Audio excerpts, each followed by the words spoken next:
Hi friends, Crystal here from Homemaking on the Homestead, and today we're going to do part 2 of how to make your apron.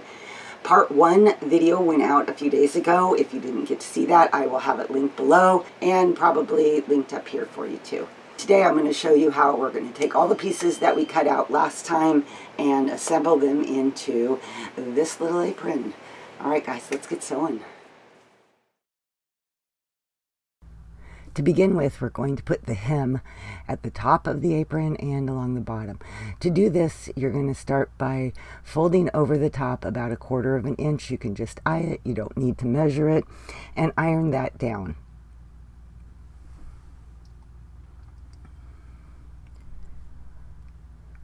Next, you fold that over about 1/2 inch. And again, I'm just eyeing this, just kind of do a straight little line that's about 1/2 inch, and that'll work perfect. Take that over to your sewing machine and sew up that edge.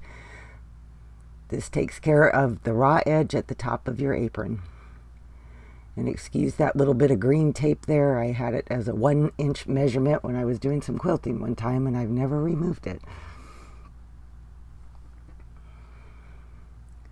Now we're going to do it along the bottom.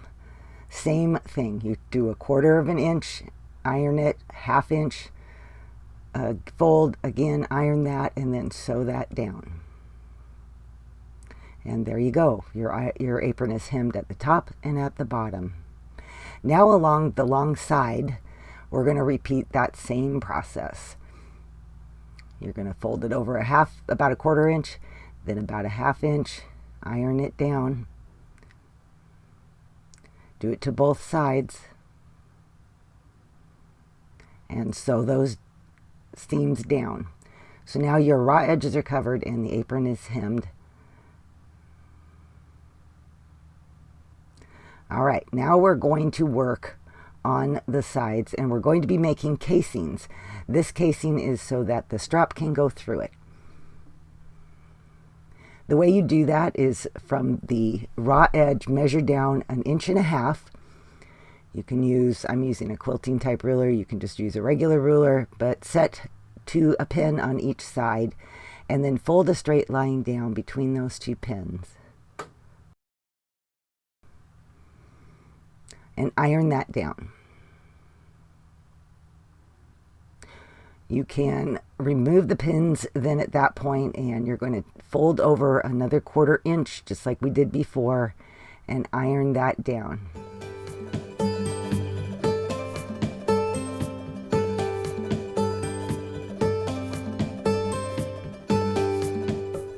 Then refold where you already made the crease and iron that once again. Now you're going to do it to the other side. Same process. Take it over to the sewing machine, and right along the edge, you want to make sure you have plenty of room in your casing, so right along the edge, you're going to sew that down.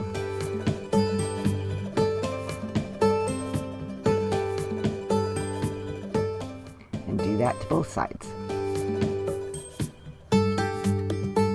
Next, we're going to move on to the pocket and assemble the pocket. So you have right sides together of your fabric. I am sewing at about 1/4 of an inch, and I am going to be sewing around the edge of the pocket. When you get to the corner, you can just simply make sure your needle is down, lift your presser foot, rotate your fabric, and just keep going.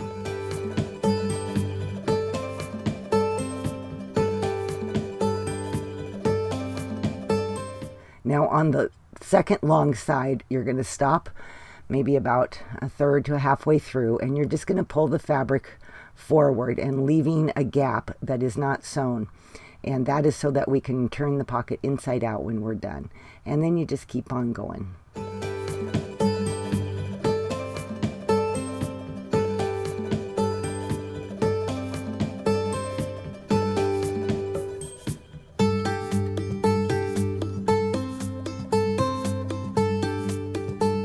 Before I turn it inside out, I like to snip the corners just so that when you do turn it inside out, there's not so much bulk at each corner. Just be careful you don't snip through the sewing that you did. And also remove the strings from the little gap that you made. Now you can turn your pocket right side out.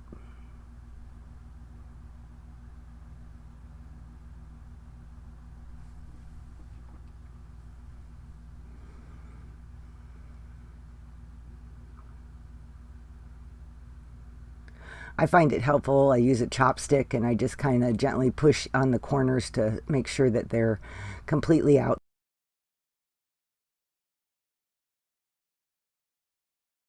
Now we're going to go to that open spot and we are going to iron that down. So you just kind of fold it over so it's even with the rest of the part that you already have sewn, and iron that, and then iron the whole pocket flat. Now on one of the long ends, the one that has the gap, you're going to sew that closed once, and then you're going to do that again, moving the presser foot over just about 1/4 of an inch. I think that's probably just more decorative than anything else, but it looks nice for the top of that will be the top of the pocket. On the straps, you're going to need to cut off all those selvage edges, and then you're going to lay the straps end to end, right sides together, and sew them up. You're looking for one very long strap.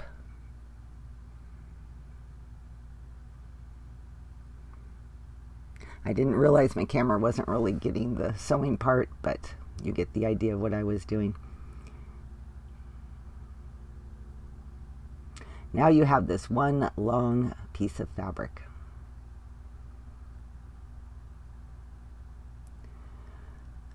You want to press down and open up the seams.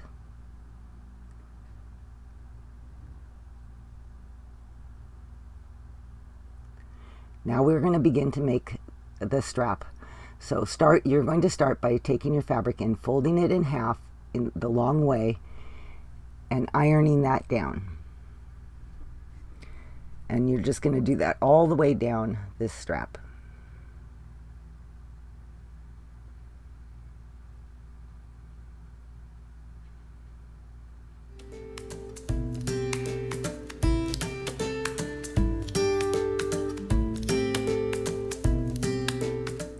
When you get to the bottom, you're going to open it up and fold the short end down because we don't want any raw edges. Once you fold that down, you can just refold it in half and press it down. And you're going to do that to the other end as well. Now open up your strap and bring each raw edge in towards the center. And press that down.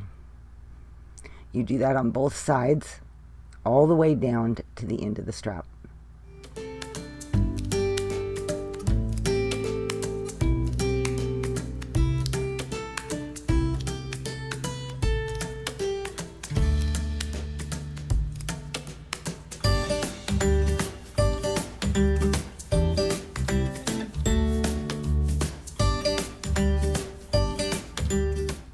Once that's done, you refold on the first seam that you had put in with your iron, and you're going to just iron that down all the way. And this is going to make a nice sturdy strap for this apron.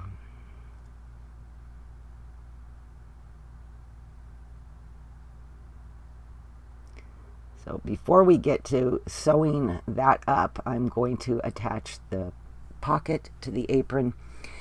Refold your apron in half and make sure you put a nice good crease in the side of it, and fold your pocket in half and put a nice crease in that as well.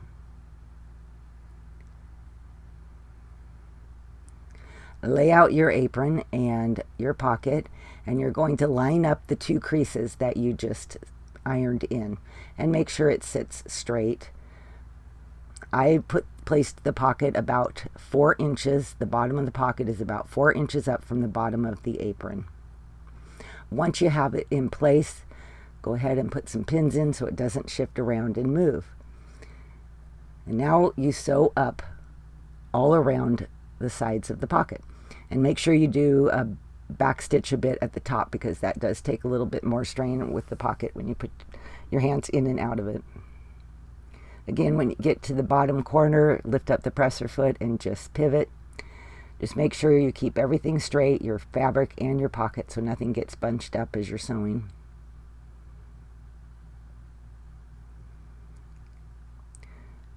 And then you're going to move everything to that seam, or not seam, but to the line that you pressed, that you ironed in.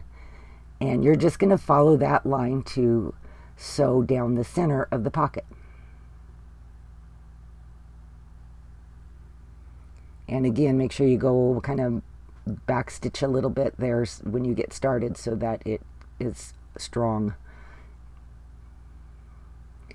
And you just kind of go following your line that you ironed in. Just follow that line, make sure everything stays straight, and sew all the way to the bottom of the pocket.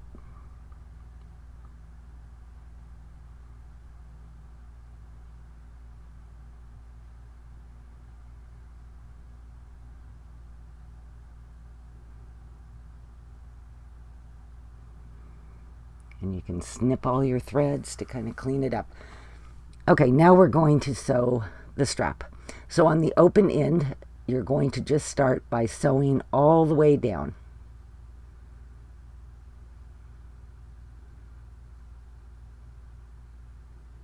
When you get to the bottom, you're going to do the same thing.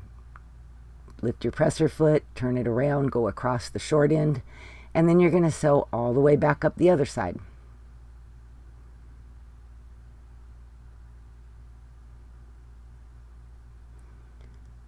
And turn and do the short side.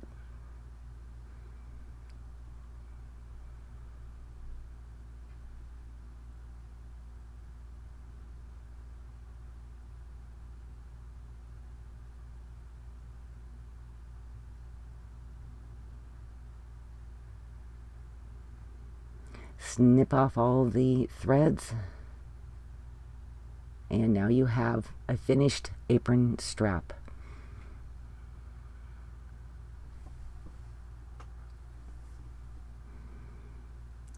You'll need a safety pin, and you just pin that onto the end of the strap.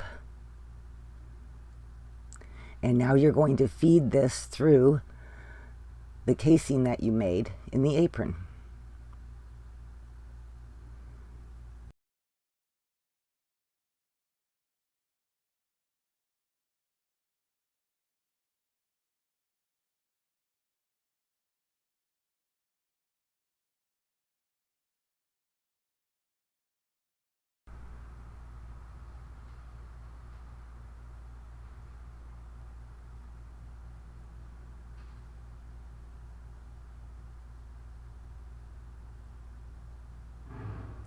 Make sure that you keep your apron strap straight as you are feeding it through. Once it comes out the other end, then you want to pull until you have about 2/3 of the strap pulled through.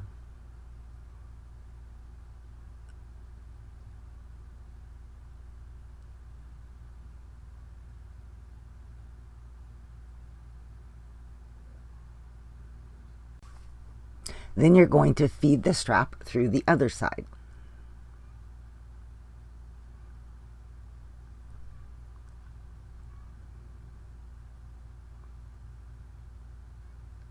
And basically your apron is done. This apron is nice because it's adjustable for the neckline. You can put it wherever it fits on you, and it's pretty simple and easy to make. Well, I hope you found this video helpful, and I hope that it inspires you to make your own apron, or 2 or 3. I have fabric ready to go for another apron I'm excited to do soon. If you have any questions or comments or anything about it, just let me know below. If you make one, please come back and let me know. I'd love to hear how it went for you. Don't forget to give this a like if you found it helpful and you enjoyed it. And if you haven't subscribed to my channel yet and you like my content, would you consider subscribing? I really appreciate that. All right, you guys, I'll see you all next time. Bye-bye.